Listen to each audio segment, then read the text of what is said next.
Sana ako mga aso. Sa kuhang ito, makikitang nangingisay at nag-aagaw buhay ang mga alagang aso at pusa ni Sarah Cecita sa Daraga Albay.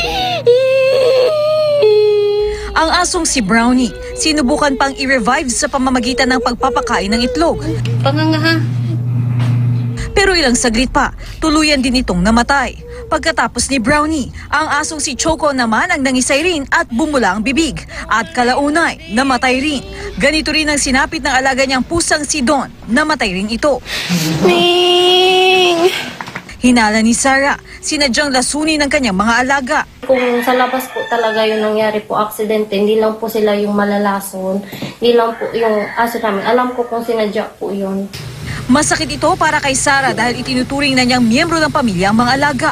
Kinondina naman ng Philippine Animal Welfare Society ang insidente. Base sa Republic Act 8485 o Animal Welfare Act, sino mang mapapatunayang pumatay sa isang alagang hayop sa anumang paraan ay makukulong ng 1 taon at 6 na buwan at magmumulta ng hindi lalampas sa 100,000 piso.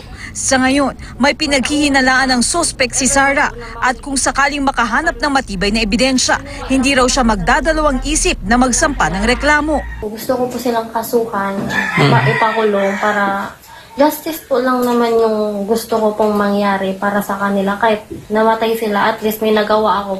Katrina Son, Nakatutok, 24 Oras.